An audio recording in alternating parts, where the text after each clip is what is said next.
কাঁচা কাঁঠালের এই তরকারিটা অনেকেই পছন্দ করেন না, অনেকেই খেতে বোঝেন না। তো আমাদের খুলনাতে কিন্তু ভীষণ পছন্দ। তো আমিও দেরি করিনি, কাঁঠালের সিজন চলে যাওয়ার আগেই কাঁচা কাঁঠাল থাকতে থাকতে এই রেসিপিটা একবার একটু ট্রাই করে দেখেন, অসম্ভব মজার। তো আসসালামু আলাইকুম, আমি রেখা পারভিন খুলনা থেকে বলছি। কাছে বা দূরে, দেশ বা দেশের বাইরে যে যেখান থেকে আমার ভিডিওটি দেখছেন, আশা করছি আপনারা সবাই ভালো আছেন। আমরা আলহামদুলিল্লাহ ভালো আছি। এই কাঁচা কাঁঠালের তরকারিটা আপনারা ইচ্ছা করলে যে কোনোভাবেই রান্না করতে পারেন। অনেকে আছে নারকেলের দুধ দিয়ে রান্না করেন, অনেকে আছে ডাল দিয়ে রান্না করেন। তো আমি আজকে চিংড়ি মাছ দিয়ে রান্না করে দেখাবো। শুরুতে আমি কাঁঠালটা একেবারে ছোট ছোট করে কেটে নিয়েছি, সুন্দর করে কেটে ধুয়ে পরিষ্কার করে নিয়েছি। আর এখানে আমি ফ্রাই প্যানে তেল দিয়েছি, দিয়ে যখন আমার তেলটা গরম হয়ে আসছে ঠিক তখনই আমি পেঁয়াজগুলো দিয়েছি। পেঁয়াজ যখনই একটু হালকা নরম হয়ে আসছে ঠিক তখনই আমি মশলাটা দিয়ে দিয়েছি।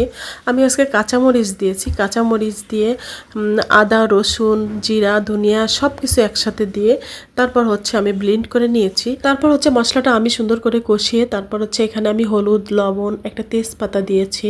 আর আসলে কাঁঠালের ভিতরে হচ্ছে শুকনো মরিচের থেকে কাঁচা মরিচটাই বেশি যায়, এই জন্য। আর আপনাদের ইচ্ছা মতো আপনারা যদি বেশি পছন্দ করেন শুকনো মরিচের কালার, তাহলে সেটাও দিতে পারেন, সমস্যা নাই।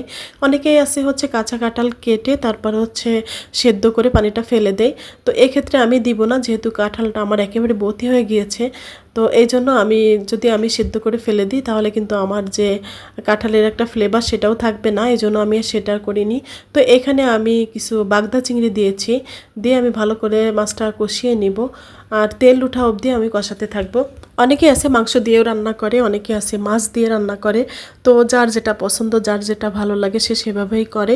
তবে আমার মনে হয় কি না, চিংড়ি মাছ দিয়ে রান্নাটা বেশি বেটার কাঁঠালের ভিতরে। তো এই এঁচোড়টা অনেকেই আছে যখন একেবারে কচি কচি থাকে ঠিক তখনই রান্না করে, তখন কিন্তু হলুদ আর লবণ একটু পানি দিয়ে আপনারা হচ্ছে সেদ্ধ করে নেবেন। সেদ্ধ হয়ে আসলে তারপরে পানিটা ঝরিয়ে তারপর হচ্ছে এভাবেই রান্না করবেন। তো আমার এই মাছটা যখন কষানো হয়ে গেছে ঠিক তখনই আমি কষানোর জন্য একটু পানি দিয়ে দিলাম।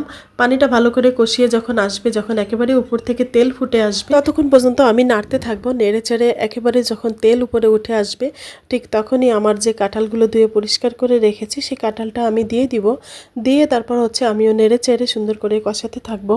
লো থেকে একটু মিডিয়াম আঁচে রেখে আমি সুন্দর করে কষাতে থাকবো। সুন্দর করে নেড়ে চেড়ে যেন খেয়াল করতে হবে যে নিচ থেকে যেন পুড়ে না যায়, এই জন্য খেয়াল করে তারপর হচ্ছে আমার এইভাবে নেড়ে চেড়ে সুন্দর করে মশলাটা কষিয়ে তারপর হচ্ছে পানি দিয়ে দিব। কাঁঠালটা একেবারে ভর্তি ছিল, এই জন্য বেশি একটা পানি লাগবে না, অল্প পানিতেই আমার সেদ্ধ হয়ে যাবে। তো একটু পানি দিয়ে আমি সুন্দর করে এটা কষিয়ে নিলাম। আর যত মশলা কষানো হয় আপনারা জানেন তরকারির স্বাদটা কিন্তু ততই বেড়ে যায়।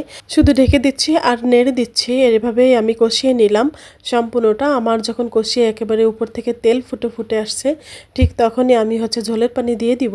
ঝোলের পানিটা অতটা লাগবে না, কারণ আমার কাঁঠালটা অনেক বতি ছিল আর দেখছেন যে কীরকম হলুদ হলুদ হয়ে গেছিলো। এই জন্য এই কাঁঠালটা কিন্তু এইভাবে রান্না করলে বেশি মজা লাগে।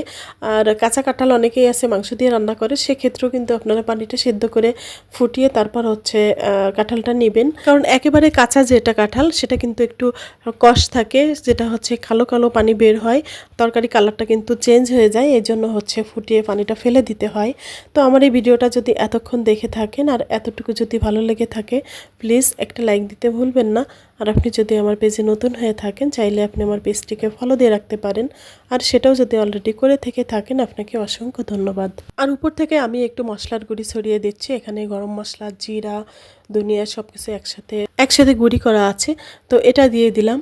দিয়ে আমি ভালো করে নেড়ে ছেড়ে আমি বারবার ঢেকে দিচ্ছি যাতে সুন্দরভাবে সেদ্ধ হয়ে যায়। এজন্য আমার রান্নাটা প্রায় শেষ হয়ে আসছে।